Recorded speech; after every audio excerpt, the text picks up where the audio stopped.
Very good. Well, thank you. Thank you all again for your participation and interest. We see a lot on the Q&A. We're learning some things again. This is our first virtual conference. I do want to say that we do have the virtual exhibit hall. Please make sure you visit our sponsors, set up appointments, download information as you will. There's a lot of good information out there. But now we're going to have our closing panel for the morning here, and it's RAND, and it's really it's certainly about transparency, the theme of our conference here. So can I have the slide? We need to start with thank you very much. All right, so we're going to be discussing the RAND Hospital Price Transparency Project. We have a wonderful set of panelists that I'll be introducing. Mark Miller, Mark Miller is Vice President for Healthcare for Arnold Ventures. But interestingly, Mark was the Executive Director for MedPAC, the Medicare Payment Advisory Commission, responsible for setting what is believed to be a fair price for healthcare services. So Mark is going to talk to us. We also have Marilyn Bartlett, who is now a Senior Fellow at the National Academy for State Health Policy. She's going to be talking to us about the Medicare cost recovery tool that is going to be available to purchasers in the not too distant future. Marilyn, by the way, was almost solely responsible in the state of Montana for getting that state's public employers to go to a percent of Medicare payment model. She's testified before Congress. She's a very sharp person. We're also going to have Dr. Vivian Ho. Vivian is with Rice University.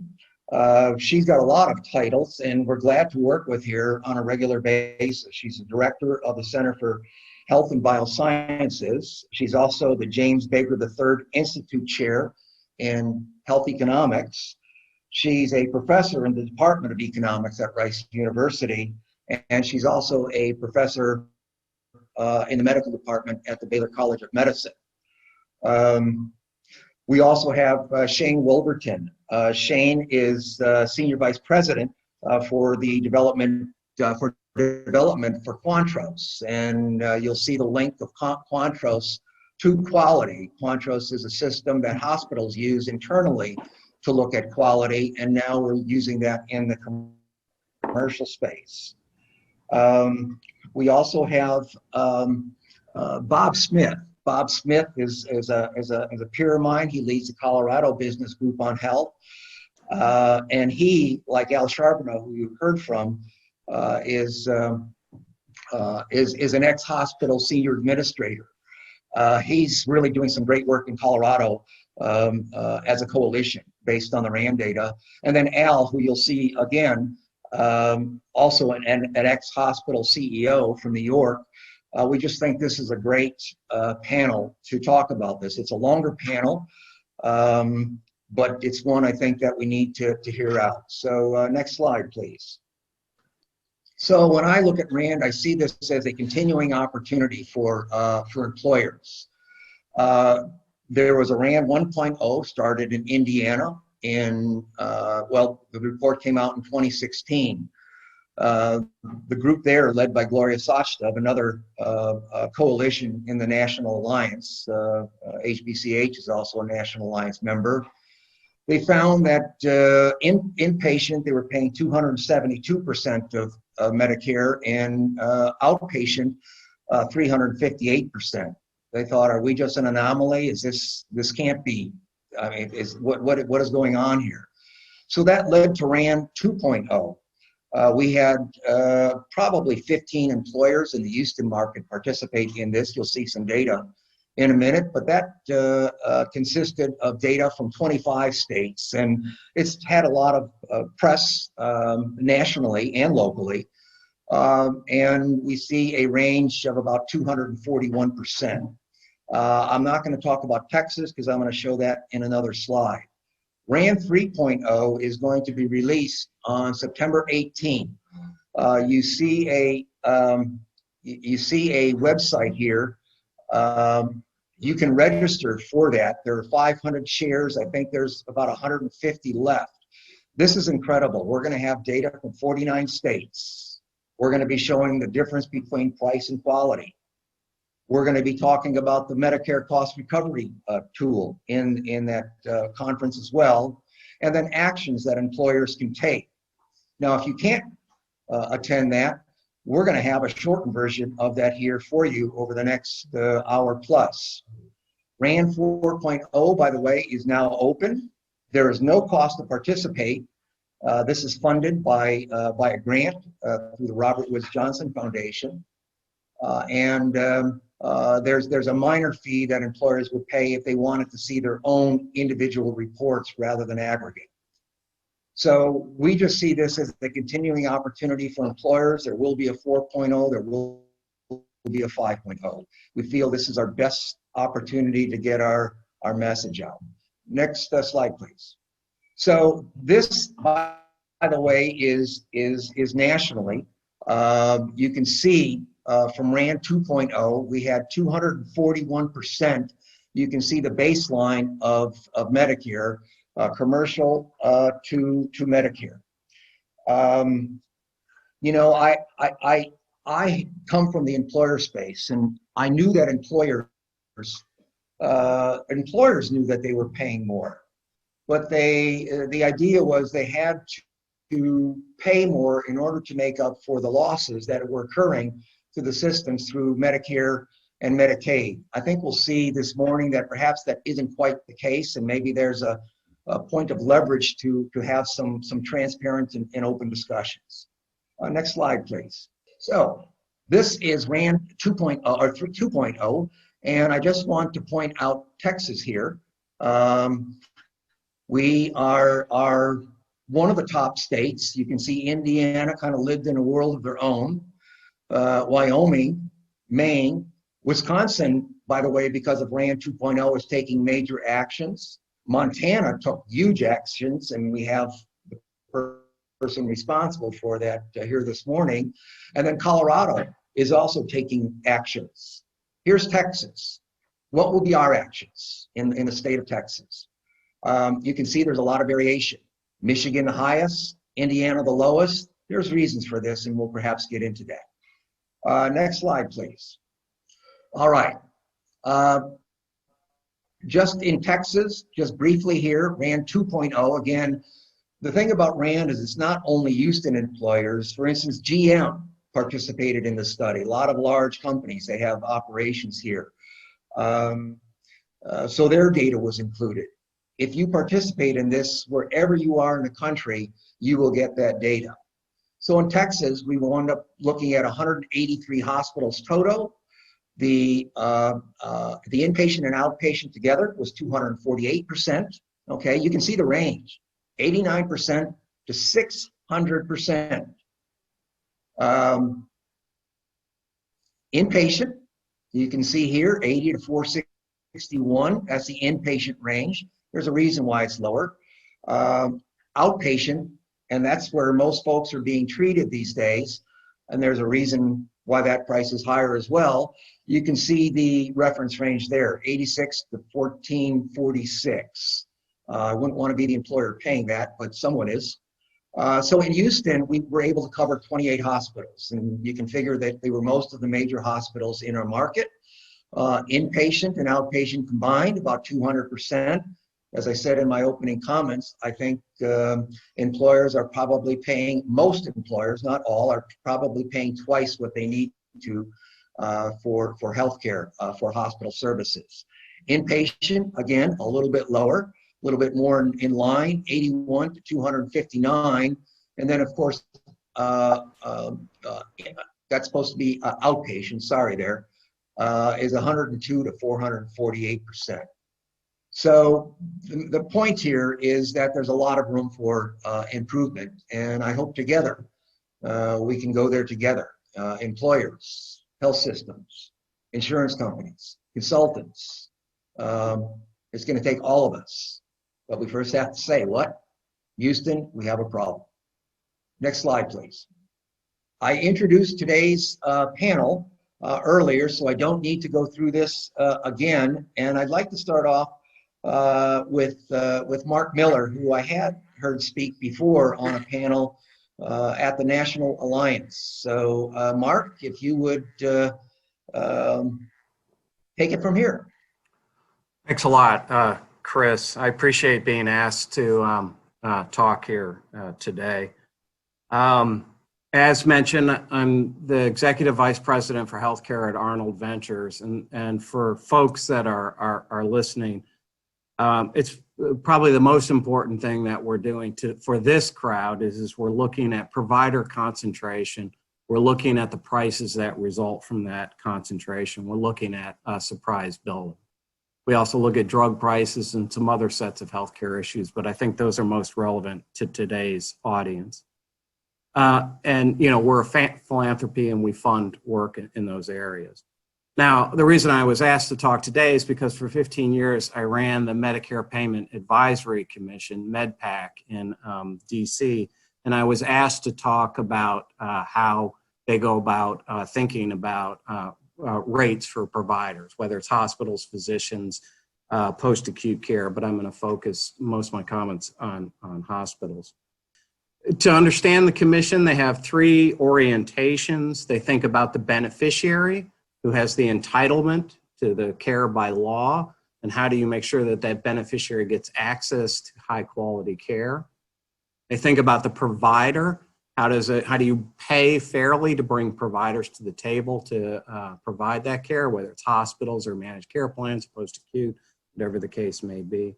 And then thirdly, the taxpayer, who ends up, you know, paying for most of this, given that it's a public program. I'll just give you a little insight. You know, there was a constant clash between, you know, the lobbies that represented the providers and MedPAC, and probably the two underlying differences of opinion. They were always very specific and lots of arguments over all kinds of things. But fundamentally, the providers came to the table sort of viewing Medicare as an entitlement program for them rather than for the beneficiary. And secondly, they thought payment rates should support each and every provider, whereas MedPAC tended to think of it as what's the efficient provider, and it's about getting care to the patient as opposed to support each and every other provider. So no matter what was being argued, at the center of it were those two misunderstandings.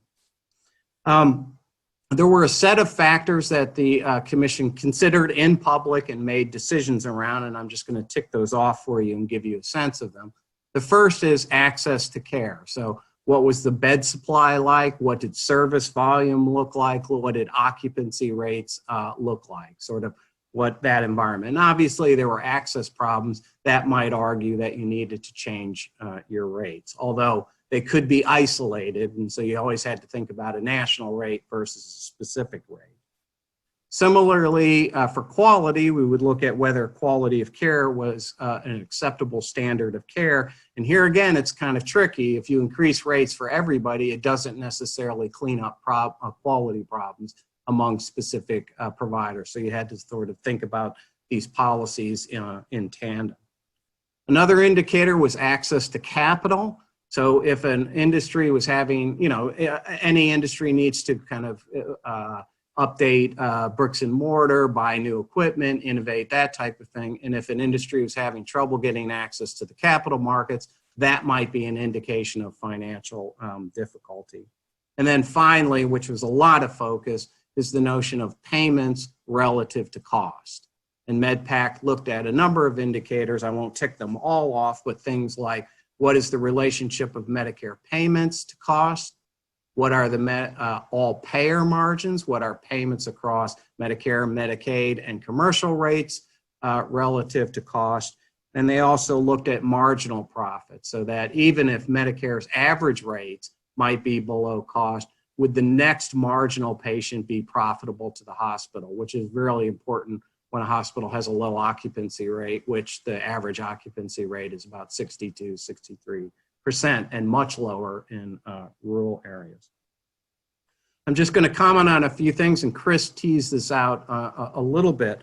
Through our research, and obviously there was all kinds of pushback from the provider community, we developed some research which has driven both the MedPAC's work, but also academic work that followed it. And it kind of related to this cost shifting argument. For years, the hospital industry said that their costs were, fixed, immutable. They were not easy to control and certainly couldn't be controlled in the short run.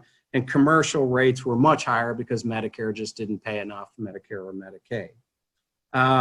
We and many academic researchers who followed this have shown that commercial rates are more than 50% above cost. And now you see things like RAND and a recent Kaiser analysis that's showing that commercial payers are paying 250% of Medicare. The explanation for that turns out to be provider concentration and the resulting market power that they extract, and they are able to extract high rates as a result of that. And the takeaway from that is, even if Medicare increased their rates, there's no reason that a commercial or that a provider wouldn't continue to extract those rates from a commercial payer as long as they had that market power. Another thing we found is that higher rates result in higher costs. Costs follow your payment rates. One analysis that MedPAC did, and others have replicated it in one form or another, is looked at hospitals that were under fiscal pressure versus hospitals that were not under fiscal pressure. So think of it as hospitals who don't have a large number of commercially high-paying commercial caseload versus hospitals that do, and you find something like a 6-point difference in their average cost. Or in other words, poorer hospitals tend to control their costs. Wealthy hospitals don't tend to control their costs. Another analysis that MedPAC engaged in was called the relatively efficient provider. And we would look at analyses of hospitals, and we were trying to find hospitals that consistently over multiple years had average or below average costs and average or above average quality. In other words, those hospitals that tended to constrain their costs and have higher quality or above average quality. And that was about 14% of the industry regularly could deliver that kind of outcome over a 3 or 5 year period. And the question for MedPAC was, why couldn't more of the industry reflect this kind of mix? So I'm fundamentally done with my comments, except to say just 2 things. One is, if people want to get into discussions of policy, I think that would be great, but mine is just informational, and I'm going to just about stop here, except to say this about, if you've tracked the second quarter earnings reports from the kind of large publicly held systems, you would see that those second quarter earnings were pretty strong, even stronger than last year. There's a couple of explanations. One is the government bailouts going to hospitals, which is probably an issue that needs to be discussed. But the second thing is that many of them report restraining their costs. And I think that that's a very important development, because twice in recent memory, the 2008 recession and now with the COVID impact, outside events have forced hospitals to restrain their costs. And I think it's important to acknowledge that hospitals can change and can constrain their costs if there's actually enough pressure to do so. Chris, that's my comments. I appreciate you asking me to this. Thank you, and we'll get into this more. I have some questions for you for our panel, but we're next going to transition to Marilyn Bartlett. Marilyn, you are great. I just love hearing what you have to say, but I'm very excited about what you're doing with NASHP. So thank you very much. You're ready to go. I sure am. Thank you, Chris, for having me. And I'm really honored to be on the panel with such incredible guests that you have here. I work with the National Academy of State Health Policy, and I'm trying to figure out how to move to next slide. For some of you that don't know about NASHB, it's wonderful because my work is actually funded by a grant from the Arnold Foundation. And we are a nonpartisan forum of policymakers throughout state government that are working on health policy challenges and working on with states directly. Next slide. So let me talk a little bit about our hospital cost tool. When I was the administrator of the State Employee Plan of Montana, I knew we were headed to bankruptcy and we had to turn that plan around, and we had to turn it around fast. So we did implement contracts with all Montana hospitals to reimburse as a multiple of Medicare and move away from the charge master less discount. And some of the arguments I heard along the way were, well, Medicare, if we pay Medicare or even twice Medicare, we'll go broke. And I heard this from insurance companies when I went out for RFP. I heard it from hospitals. Medicare pays low in Montana and all of that. And I thought, you know, I'm a CPA. I got to figure this out myself. So I started using the Medicare cost reports. And from there, I started looking at would the hospitals go bankrupt on a multiple of Medicare. So my work at NASHB has focused on hospitals, the prices, the costs. Actually, I've moved away from price to really look at hospital costs. And we're looking at that from the aspect of the performance of government plans, state employee health plans, costs for whether it be workers' comp, corrections. And then we went one step further, and using the Medicare cost reports, we have projected break-even points for commercial payers.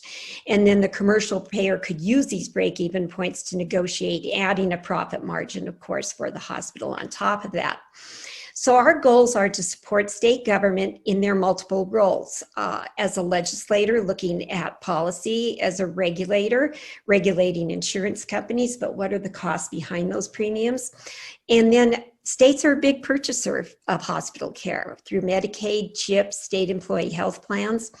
And through this, and through work with Chris and Bob and Gloria, we have seen an application for this tool for employer-sponsored health plans, very similar to what I did in Montana. So I took a look at 3 Texas hospitals. They were 3 Houston hospitals, and I was able to get their Medicare cost reports. And the tool we have built is in Excel. And the tool has you input data, but it tells you specifically which worksheet, which column, which row to put the number into the worksheet, and then it does calculations for you.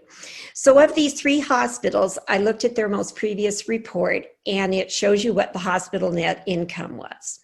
We also pulled up the reserves to show you the reserves that they are sitting on, basically. Now, we have a multitude of data points, and I just picked up a few that I thought would be of interest to you.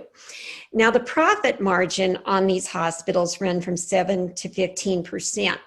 And you may want to talk about what is an appropriate profit margin if you're with a not-for-profit hospital who's not paying taxes, if you are looking at a for-profit.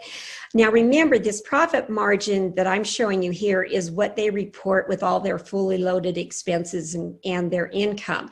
So through the Medicare cost report process, you pull out a lot of those expenses. You pull out expenses for non-paid workers. Hospitals will take an expense for volunteers. What if they had to pay them? What would that cost be? That's pulled out. Also, Medicare lumps physician costs in 3 buckets.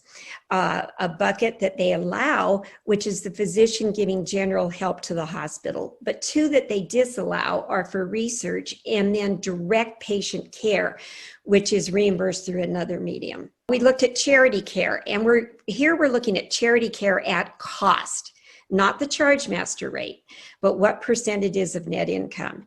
And then bad debt, uninsured, that is usually inflated. We find that it's usually reported at charge master rates, but when you report it at the actual cost of what doesn't get reimbursed, you have a much lower percentage.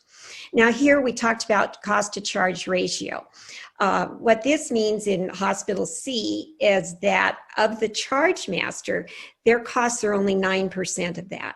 So great if your insurance company got you a 50% discount, but their costs are 9%. They're marking up their cost 10.6 times.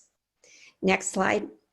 So let's look a little bit further. What's important to look is this payer mix. So for these 3 hospitals we looked at, what's the payer mix between these programs?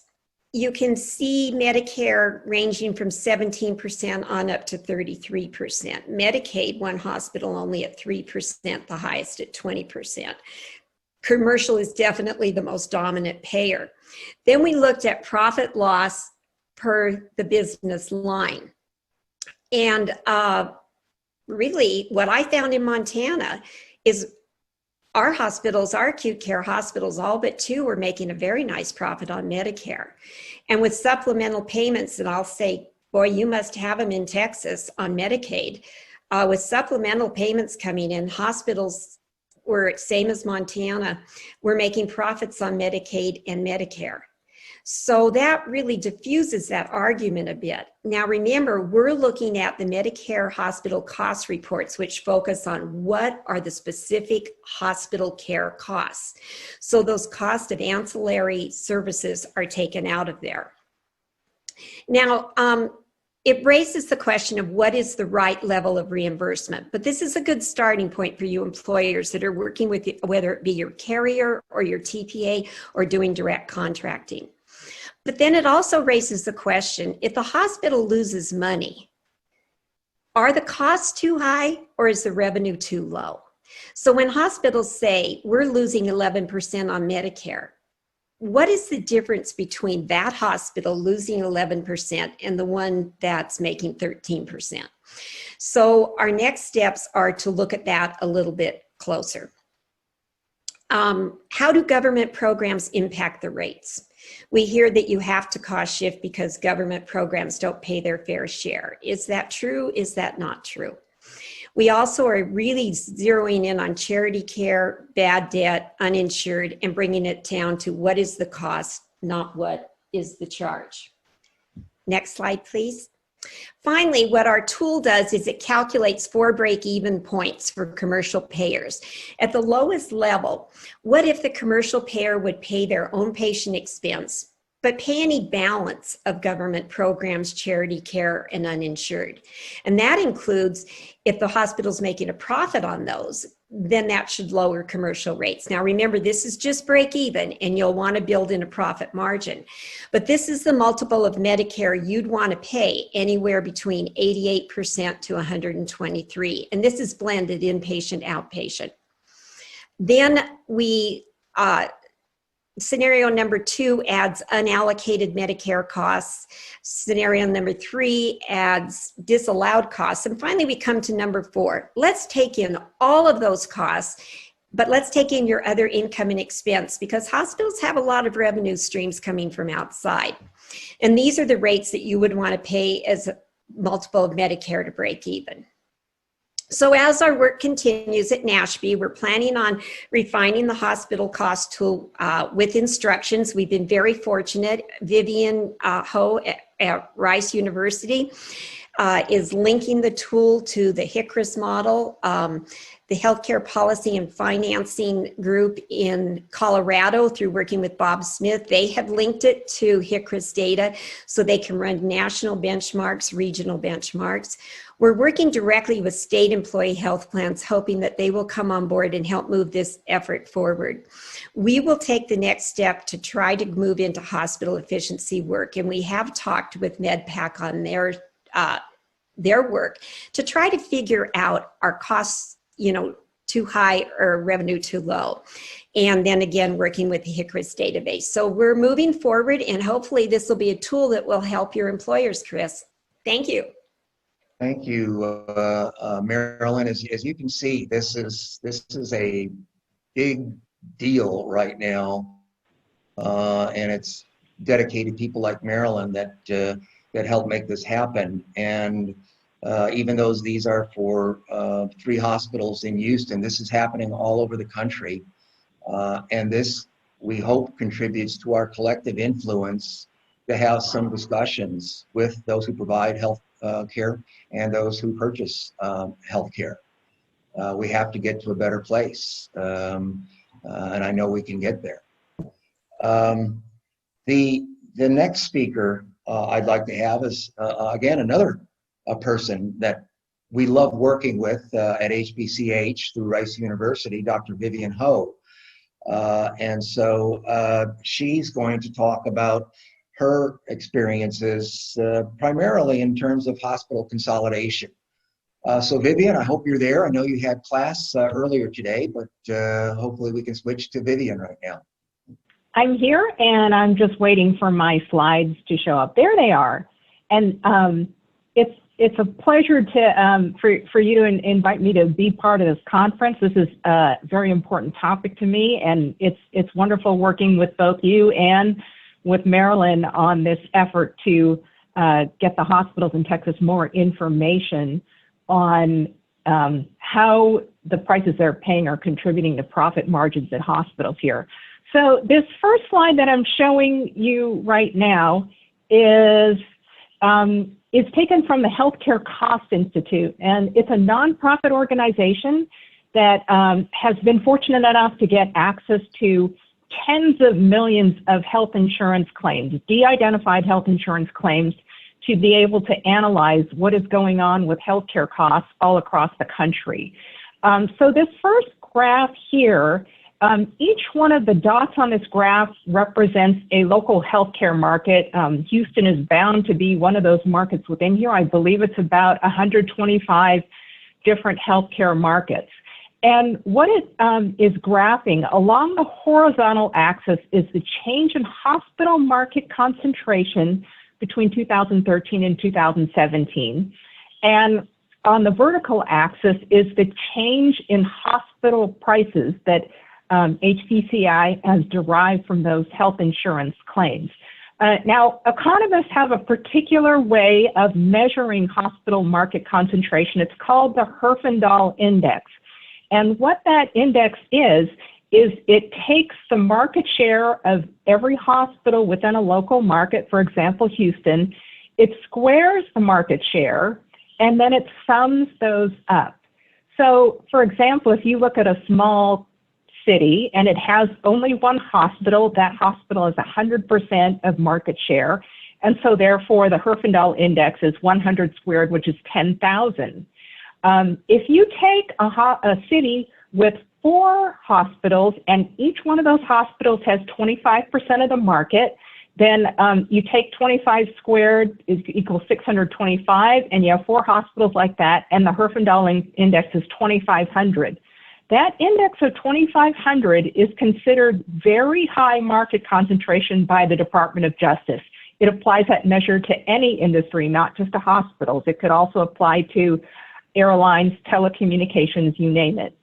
And a high level of market concentration is considered to be something where that index falls between 1,500 and 2,500. But just to give you an example, if you had 10 hospitals, they each had 10% market share, that would result in a Herfindahl index of 1,000, which is considered moderate. So what you'll see first on this graph is you'll notice mostly orange and red dots. And so, you know, there are moderate concentration, very few blue dots. So we already have a fairly concentrated industry.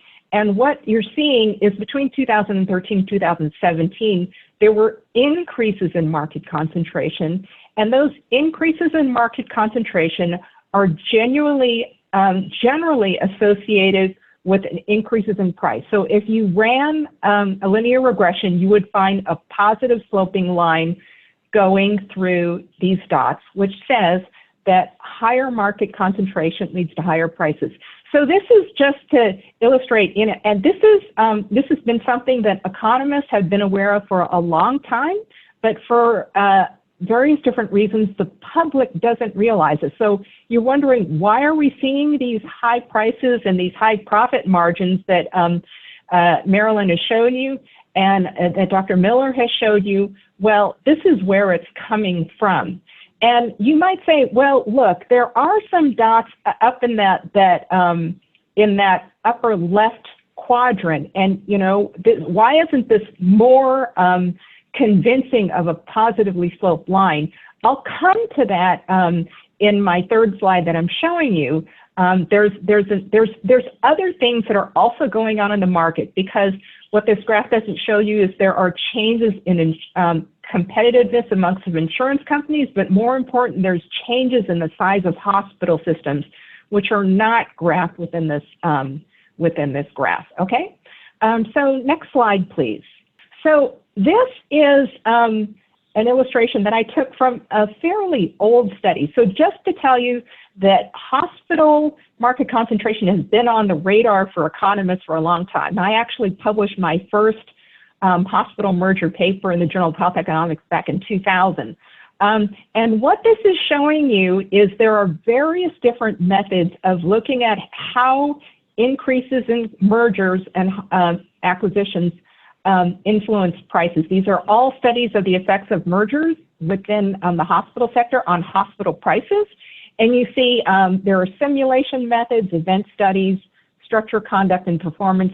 You do tend to see sort of a lower range for this structure, conduct, and performance. It's probably because that was a much larger sample of hospitals, whereas the top two were looking at mergers of hospitals that economists were particularly concerned about because market concentration was already high in those markets. But just, you know, the bullet point from this particular study, it was funded by the Robert Wood Johnson Foundation. It was published in 2006.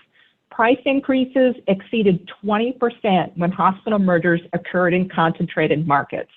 Okay, so we're generally concerned about market concentration and how it influences prices. We're particularly concerned when it's in very concentrated markets. And for example, we do have a very concentrated market here in Houston. Okay, third slide, please. So I just wanted to add in, there's been some recent studies that have added an additional concern. And you look at this top slide. This is published by Lamore Daphne, who's a professor at Harvard Business School. Just came out last year in the RAND Journal of Economics. And you know, it's a lot of words. It says that hospitals that gain system members within the same state experience price increases of 7 to 10% relative to a similar group of control hospitals. And you'll find a similar type of finding by the lower study.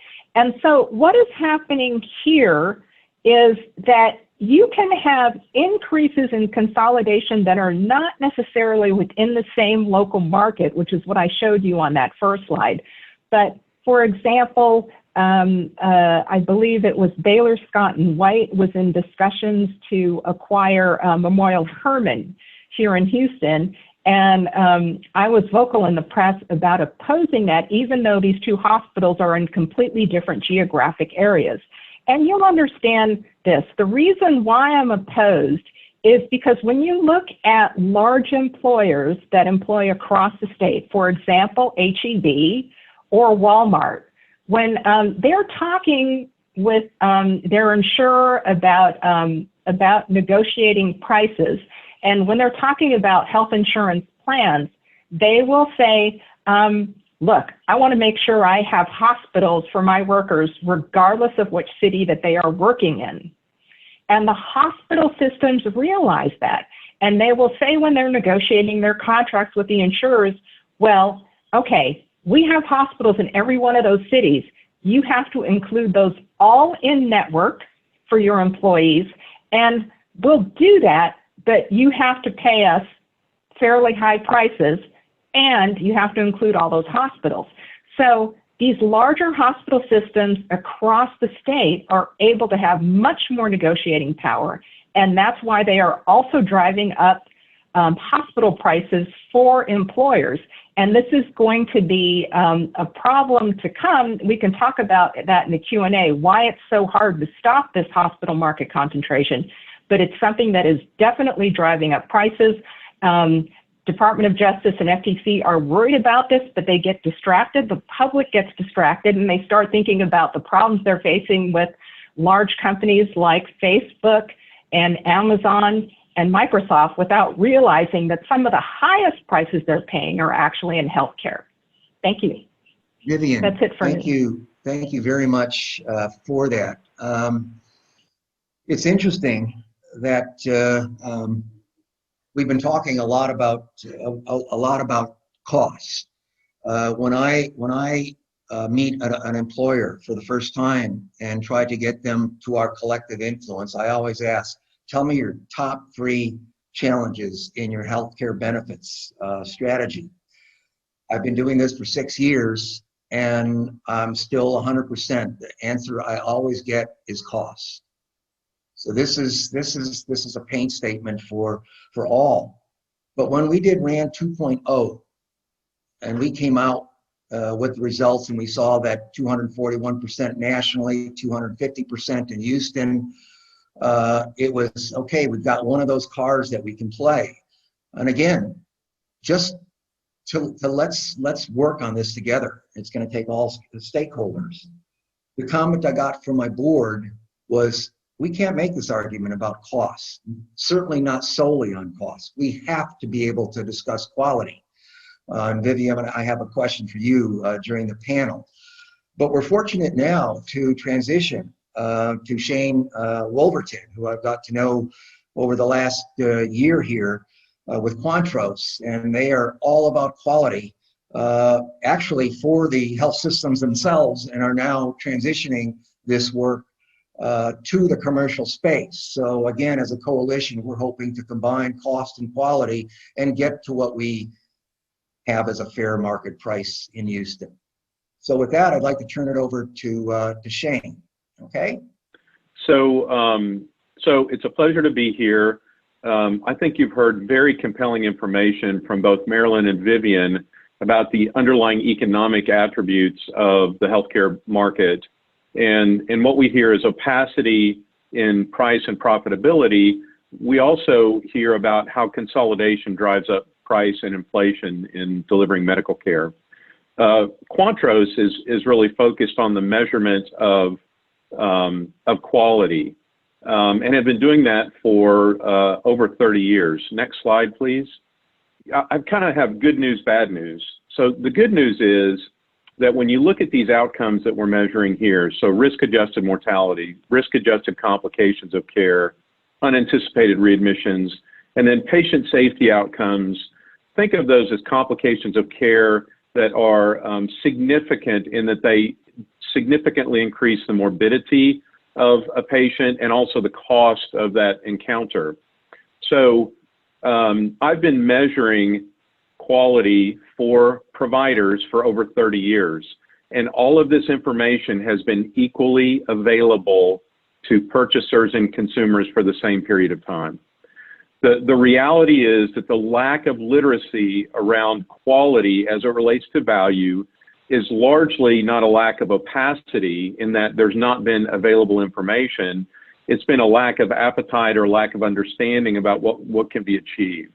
And so what I'd like to suggest to you is that the issue is not just a cost issue that we're discussing, it's a value issue in that we have a huge dispersion of price, we have huge variation in profitability that's opaque, and we have the same challenge in quality. The reality is that quality is not an attribute of an institution or an attribute of an individual physician, that the range of variation that you see in avoidance of adverse events is the same that you see on the price side. So think about that if we have a magnitude of 7 to 10x on pricing, you have the same magnitude within and across institutions in the avoidance of adverse events.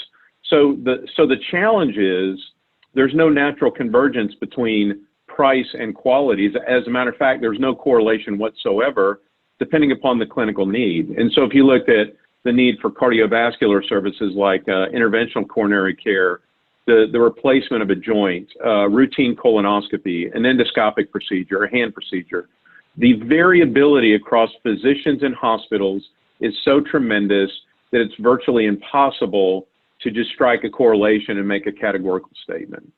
And so we have begun to work more actively with the members of the National Alliance and other employers to help them understand kind of from an evangelical point of view and then from an educational perspective, how can we begin to connect this information in a more specific way?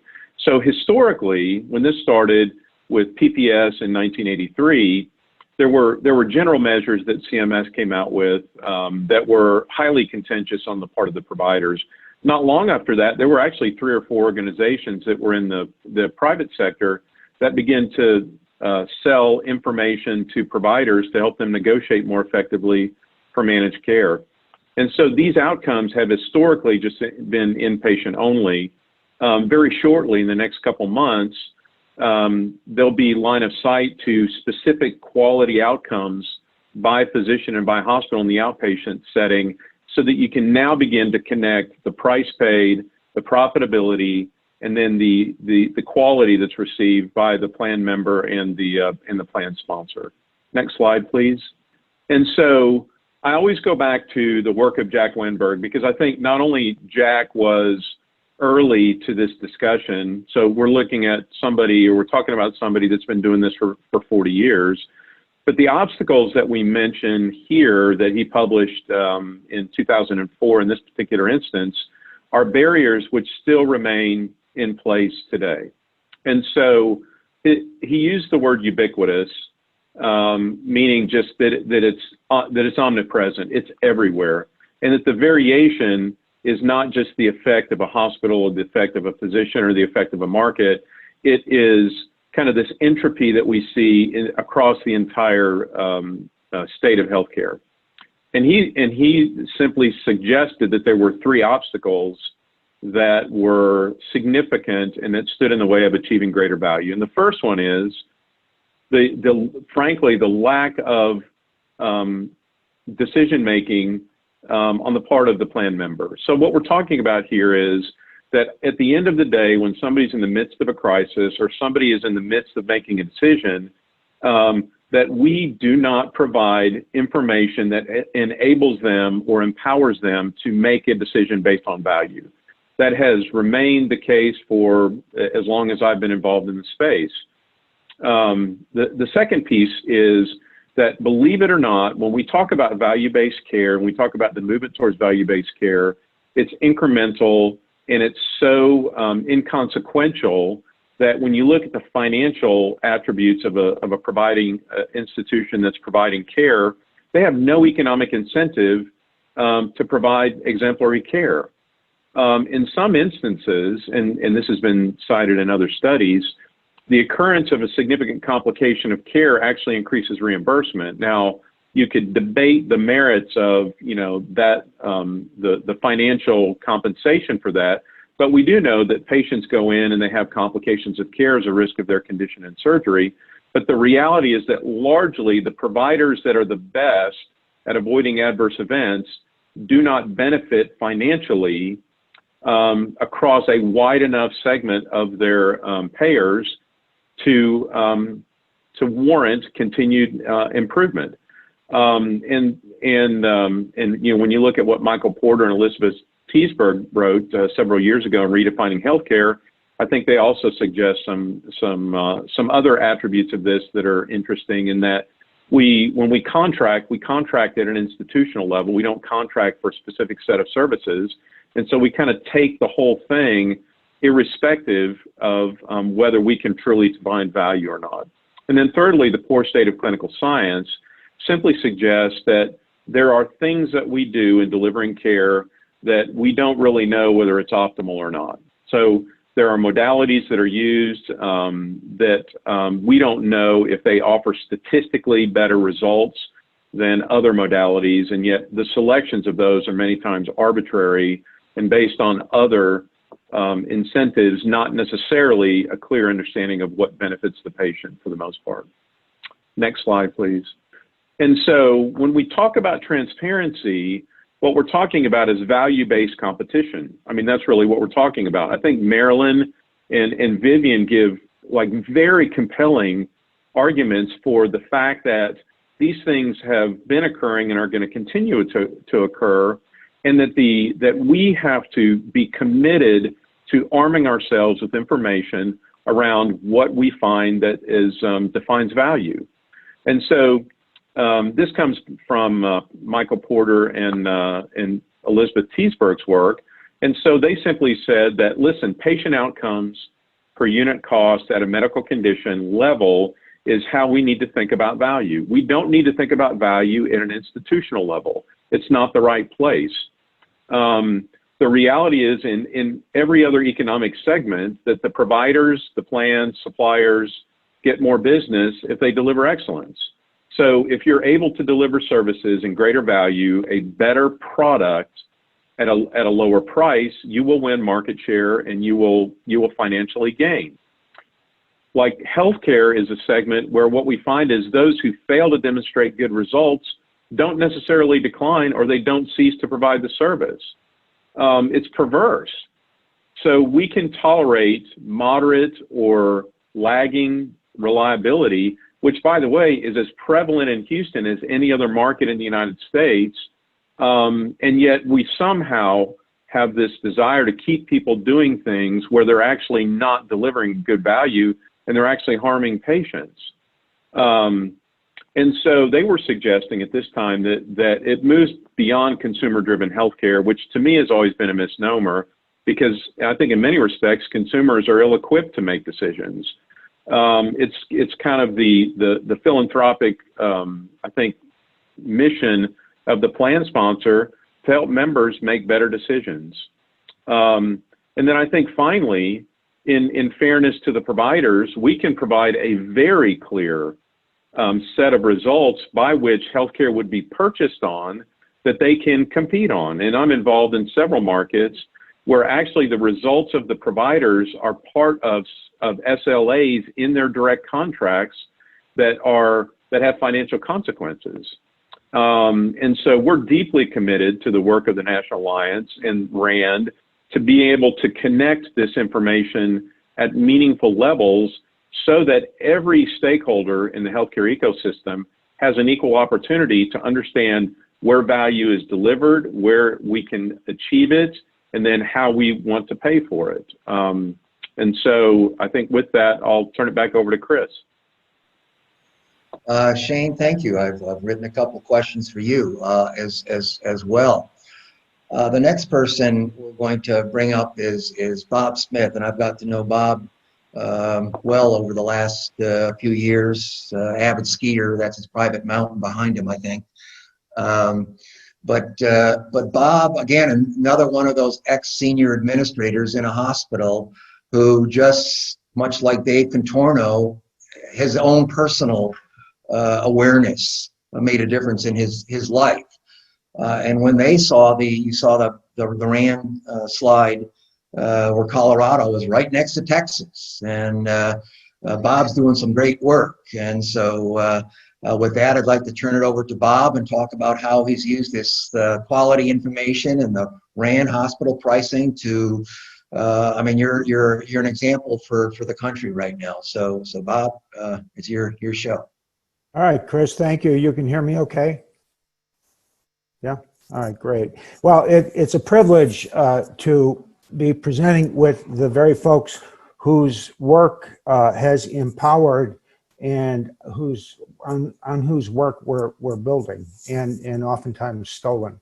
So I want to thank Shane and Marilyn and Vivian for the work that they've done, and it'll explain and inform what we've been working on. Mark, by the way, I think the work he did at MedPAC really put true north on the compass, and we'll talk about that. Colorado scores, by the way, for the HHI index reflect what Vivian had talked about, and on the RAND analysis, we were the second fastest rising. So on this slide, the point I wanted to make on this initial slide is last January, we formed what we call now a separate, this Colorado Business Group formed the Colorado Purchasing Alliance. It's a co-op authorized by the Department of Insurance under an existing state statute. And there are really two critical components, as those two quotes say. First, we need to accept that Francis Bacon's theory that we have to have unprecedented insights, and that only comes from careful quantitative analysis. I mean, that's what you've heard for the last half hour or so. But to that, I would add that information is not really effective unless we leverage it. So if you go to the next slide, please. When we hear, and I hear this from employers all the time, we've heard it this morning actually a couple of times, we hear that healthcare is broken. And I think that that is to misdiagnose the problem at a level that should be considered to be purchasing malpractice. Paul Starr wrote in 1983 in his Pulitzer Prize-winning book, down in the left-hand corner there, healthcare never really was designed to serve the higher social purpose that we would all like to see it serve. It just wasn't set up to do that. My diagnosis would be this. My diagnosis would be that it's not broken in any sense, that in fact, it's healthcare purchasing that's broken. And we fail, as you've heard from other speakers and other panel, we don't buy healthcare with the same due diligence that we buy other goods and services. To some extent, we buy administrative services that way. So the question becomes this. If it's not healthcare that's broken, if it's the markets that's dysfunctional, can a free market fix healthcare? And that's the question we're very much taken up with, and the answer clearly lies in some of what you've heard. And how do we use that information? How do we leverage it? So if you go to the next slide, please. Thank you very much. So here's what we've done in Colorado. 20 years ago, the General Assembly actually anticipated or saw the growing consolidation that Vivian spoke so eloquently about, and they passed a state statute that called for or encouraged employers and purchasers trusts, employee trusts, Taft-Hartley plans to come together in purchasing co-ops to balance the power of the supplier, because if we don't balance this power of the supplier, particularly in an industry where so much healthcare is non-discretionary, you see the prices that we've seen. So that's what we did, and that's the work that it required. We used the in-depth analysis that Marilyn showed you. And I'll show you a little bit more in the next slide, I think. We've looked at very closely, I'll show you 21 hospitals. We've also used care checks, because what we've seen in every one of these hospitals, it doesn't matter. And I'll elaborate on that. You see some of the best healthcare in Colorado in the country, and you see some of the worst. The two challenges, and we have to be really sober about this, and these two challenges are particularly true in Colorado. These are what I would say would be this is what we have to overcome. One, the hospital market's an oligopoly. We've encouraged and incentivized that the way we've purchased healthcare over the last 25 years, and it behaves like an oligopoly. And the second is this: the hospitals and the health plans share aligned interests and incentives for keeping that oligopoly going. You can draw a direct line from a hospital premium increase or a hospital payment price increase to the CEO salary of a health insurance company. That's a direct line. So we've got a number of opportunities, and we intend to pull those opportunities to leverage the kind of data that I'll show you in a second. So if you'd flip to the next slide, please. So here's what we've done. Last year, and when we knew we were going to form the Purchasing Alliance, we wanted to inform the market about what kind of value do you get in healthcare in Colorado. And so we juxtapositioned the care checks data, which shows quality and reliability at the service line level for 58 non-critical access hospitals with the RAND analysis. And what we saw was wild, and inexplicable variation, okay? And what we showed in that report is that there's no reliable relationship between overall performance of hospitals. The 9 most expensive have nearly exactly the same performance profile as the 9 least expensive hospitals. And thanks to Marilyn's work, what we've been able to show is that neither is there a relationship between the price and the cost. In fact, if you look at the cost to charge ratio over on the right-hand side, you'll see that overall for Colorado hospitals, it's about 25%. That goes as low as or as high, depending on how you look at it, as 11%. So what we wanted to do is we wanted to negotiate contracts, but we didn't want to arbitrarily negotiate down with either a discount or even arbitrarily with a percent of Medicare. We know from the work of MedPAC that reliable that relatively efficient hospitals either break even or come near to breaking even, and so we wanted to use a cost plus methodology. And I'll sort of leave it with this, with two things. One, you can see, by the way, the profit margin, and that profit margin has steadily gone up as the market has consolidated. But here are the two numbers. The first I'll point out is that what's required to break even. Okay, 149% across the country, across the state. And you could ask yourself, why, if nationally hospitals break even at 9% or lose 9% on Medicare, according to MedPAC in the most recent report, why do you need 149%? But here's the question I'll leave to the audience, and this is where I think the question of fiduciary responsibility comes in. Why are we paying 329%? And that's the question I'll leave it on, Chris. Thank you, Bob. I think this is a great one to end the discussion before we have some panel discussion, and that is to bring in Al Charbonneau. And Al and I have had many conversations over the last few years, and again, similar to Bob, these are folks who spent 75% of their career in the hospital market or in the hospital business. Al is a CEO. And I think he's going to tell us a little bit about, with employer collective resolve, what can happen in a market. So, Al, take it away. I'm here. Can you hear me? Yes. Okay, great. So I'm going to start off with a bit of a history lesson because I think it illustrates what business can do when it wants to. As a young CEO in Rochester, New York, in the late 70s, we were being pushed by the business community and by community leaders to do something different in hospital costs.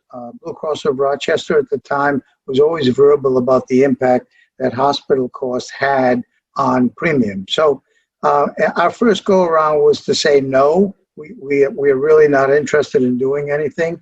And then the business community and the insurers worked with our trustees. And so things began to change, and ultimately we agreed to participate in the HEP experiment. It ran for 10 years. It was a globally budgeted, all-payer collaborative model run by the hospitals, and it was designed to impact on affordability, that is, affordability of premiums. It was also designed to strengthen hospitals because at the time we had really been through a very difficult 5 or 6 years with the state of New York, who had some fairly onerous rate review regulations in place. And finally, that we wanted to really address the question of hospital efficiency. So the reason why these data even got constructed is at the end of my career, I was asked to run a health reform organization in Rochester, and I agreed to do that. And we took a look back at what we had accomplished during the HEP era and immediately following the HEP era. And during the HEP era, the Rochester hospitals actually underspent the national average by somewhere in the neighborhood of $0.5 billion. And in the post-HEP era, we overspent the national average by roughly about 1.2 or 1.3 billion dollars. By the way, those numbers are roughly 3 to 4% of total hospital costs. So it's not like we were actually doing something in the neighborhood of 20%. Next slide, please. So I might say it's the HEP experiment that got me addicted, as my fellow addicts are, Marilyn and Bob and others, on the question of looking at this. And the reason for that is because in the post-HEP era, what we began to see was that year-over-year changes in hospital expenses, even if they were in the neighborhood of 2 to 3%, were having a major impact on premiums. And they were because it's a big bucket. It plain and simple, it's the largest bucket in most commercial premiums. In fact, that's what we find here in in Rhode Island, when we look at SIRF filings from the NAIC. So, and over the last maybe 5 or 6 years, I've been looking at hospital costs and to really kind of raised the question of, when we talk a lot about value, what are we purchasing when we're buying from hospitals? So I regard price as a starting point. I think it's an extremely important starting point. And I think the RAND studies have been instrumental in bringing price to the table. But we need to drill down, and I say we need to drill down because the experiences that I'm going to talk about in the next few minutes have been going on for 20 years. If you look at overhead costs, for example, in the hospital world, they've been going up on average 6 to 7% a year over the last 20 years. So in the ACA world or the ACO world, we tend to start looking at it from the last 6 or 7 years. But like I said, this ACO model, this ACA model is built on the hospital system model, and that's been operating for many more than 5 or 6 years. And when we look at major cost centers, all this is a grouping of HCRIS data, and there are actually 7 major cost centers in HCRIS. And by far, when we look at what changed, just ask the question, between 2010 and 2018, or for that matter, between 1996 and 2018, what changed? And the answer is overhead cost change. Of the total dollars that changed, overhead cost almost represents 50 cents on the dollar. The first question was, what changed in the major cost categories? And you saw that overhead was the biggest factor. Then if you just take a look and ask yourself, what changed across all hospitals in the country between 2010 and 2018? Once again, the biggest, almost 25%, is A&G, which is one component of overhead costs. For example, employee benefits are in overhead costs too. They're a big factor, but we chose not to illustrate those for the time being. Drugs purchased for use of patients. Non-reimbursable cost center are the third largest cost center change between 2010 and 2018. I think that's a particularly significant one. Not that I don't think that A&G is, but non-reimbursable cost centers, I think, contribute very much to the low margins, or some of the low margins that hospitals report. And they're being forced in those non-reimbursable cost centers by the need to buy doctors' practices, to help fund physicians' offices, to secure their marketplaces.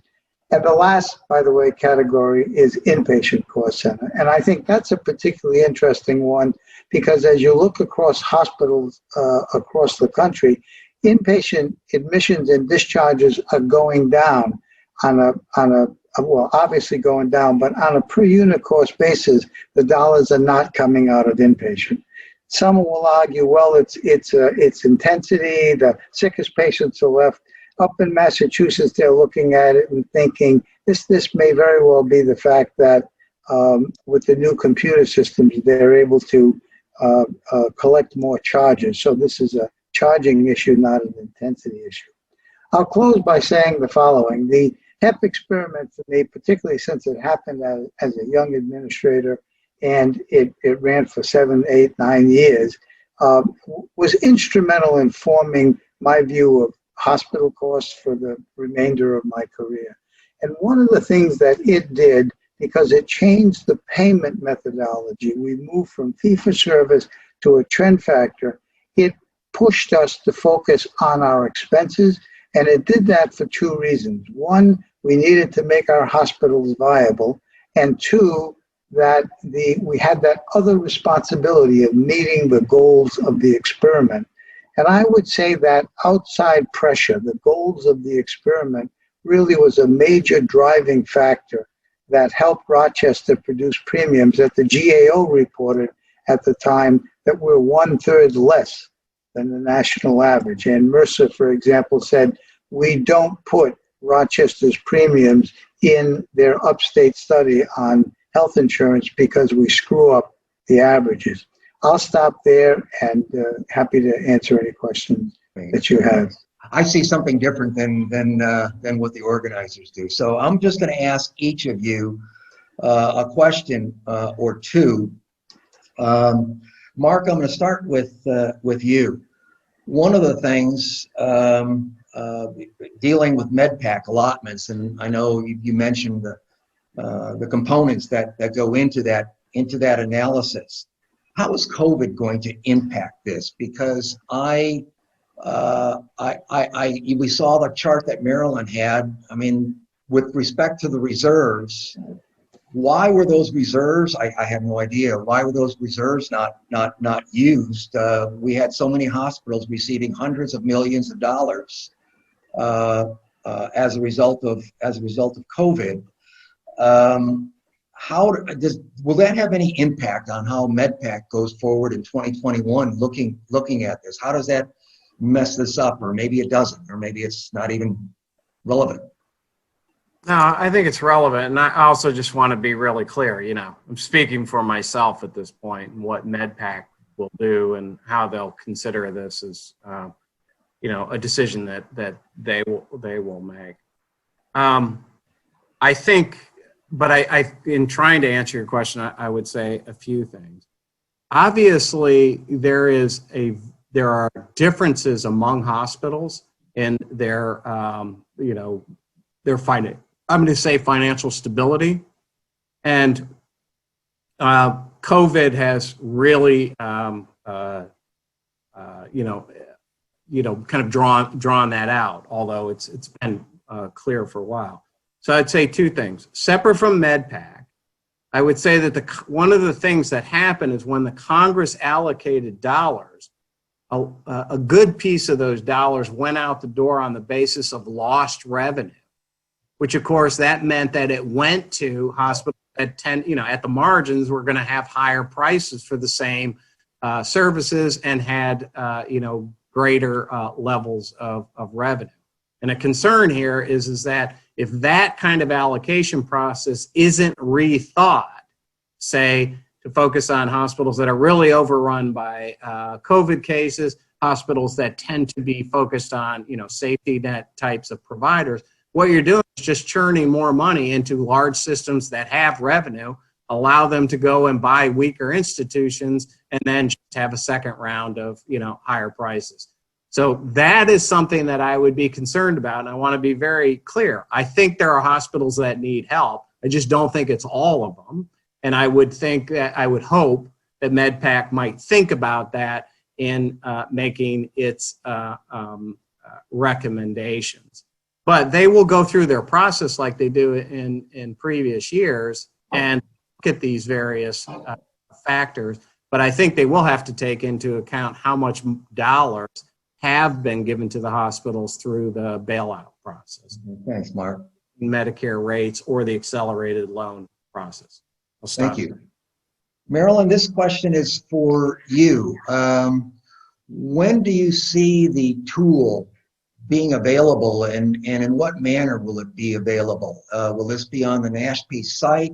What is the timeline for release of this, and who do you hope uses this tool most of all? Well, thank you, Chris. We're in the process of refining it, and we have several states working on the tool and providing feedback to me of things they'd like to see added or changed. And through our conversation today, I've come up with a couple of ideas. We are tomorrow demoing it to our panel of state employee health plan administrators to see if there is interest in engagement on basically the employer plan level. We continue to work with states how they might be able to use it for their global budgeting or other issues. At this point, we hope to run it by our advisory board the last week of September and then roll it out shortly after that. Our plan for rollout will include webinars. We've talked to you, Chris, and Bob about doing a webinar with the National Alliance. And then the tool and instructions will be available on the NASHP website. Thank you. Thank you, Marilyn. Vivian, one of the things I learned is that through Rice University, NASHP and Rice University are working to have a program for this, so it doesn't have to be a manual process. So that'll be a wonderful tool when it's available later in the year. But Vivian, my question for you is, I know you looked at prices going up as a result of consolidation. Were you able to gain any insight as to the quality up or down as a result of those consolidations? Yeah, that's a good question. There have been various papers. I wrote a paper on this, 20 years ago, looking only at mergers and acquisitions in California, and found some things got slightly better and some things got slightly worse, but not much of a change. Interestingly enough, there is a paper that came out in the New England Journal of Medicine within the past year. Lamore Daphne at Harvard Business School is the senior author, and you can find it just by Googling hospital merger New England Journal of Medicine, and it should come up. And after all these years, the story stays the same. You find a slight, I think there was some slight improvement in the patient satisfaction measure, but no changes in readmissions or inpatient mortality. So it doesn't affect things so much on the quality side. And the hospitals will try and say, oh, well, the consolidation allows us to coordinate our care better and come up with, they can tell all sorts of stories of this should improve our inpatient protocol so we can be more systematic, and it just doesn't. Thank you. I think that's a key point. Shane, linking quality to cost. Can you talk for a minute on the project that we're hopefully working on through the National Alliance and how we're going to allow quality to be put into the mix here? Sure, my pleasure. So as I mentioned before, there is no correlation between quality and cost. So the two things operate independently of each other. And that simply means that this adage that we have, which is the better quality ought to cost less, is not true. Other things like volume and quality are correlated. As a matter of fact, if you look at individual physician practice patterns within an institution, what you would find is tremendous practice pattern variability in the use of resources. So kind of in the context of the National Transparency Task Force within the National Alliance, what we are going to do is connect the RAND 3.0 results with the quality reliability that Quantros produces, which are facility specific and are also specific to service lines. And so that information will be, some of that information will be available as an attribute of your membership in the National Alliance, and then there'll be an opportunity to get deeper information for you to use with your members. You know, one of the things about this that I think becomes very important is that you have to be somewhat agnostic about how you take this information and deploy it.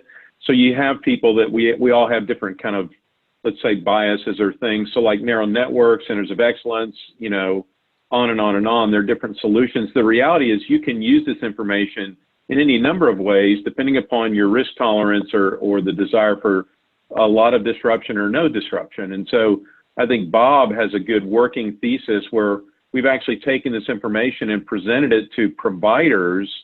And the providers, I think, have responded favorably to the overture of transparency and being included in the type of information that's been used. So this will be available to all the National Alliance members in some form, probably late Q4. Thank you. Thank you.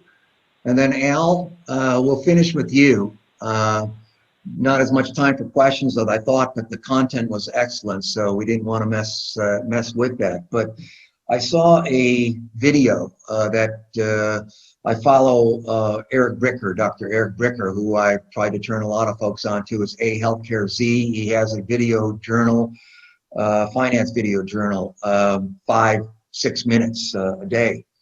And one, I think it was last week, talking about what you were mentioning about the overhead, the utilizations going down, but the number of employees and staff and salaries are going up. And my thought was, especially in these difficult times, I think most employers would love to be able to bring as many employees on as they could without concern about how to pay for them.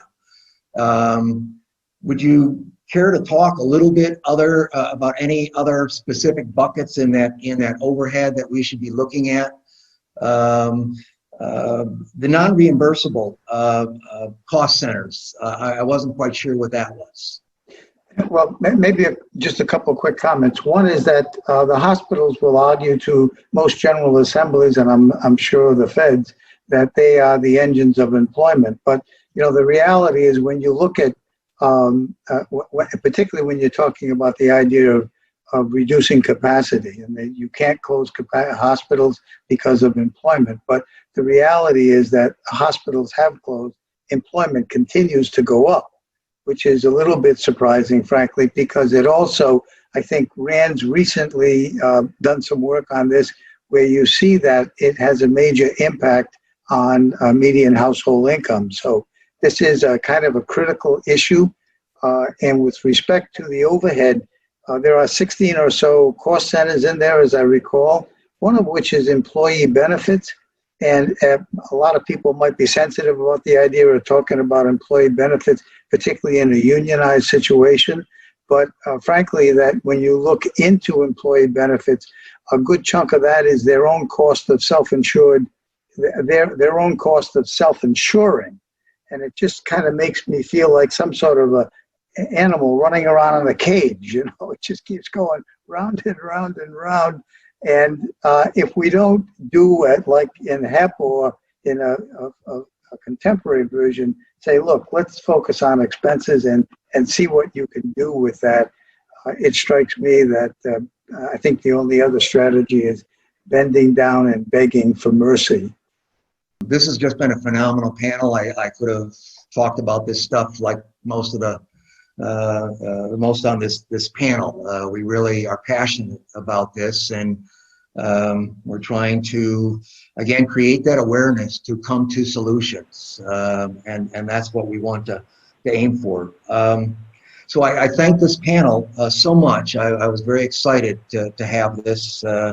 And again, those who want, you'll see the slides. You can look at the RAND 3.0 for September 18th. I sign up for it. It doesn't cost anything. It'll take this and take it down to another level. Several of the folks are going to be on this. I know Marilyn's going to be there, and Shane's going to be there, and Bob, I'm sure, going to be there in spirit. We'll figure it out. So I thank you, and I think we're ready to go to a next slide and close up for the morning here. Hey, Chris, could I just take a minute and respond to the anonymous question under Q&A? Yes. So the comment from an anonymous attendee is, buying a failing hospital means community access to care is preserved for millions of people rather than leaving a gap in the community.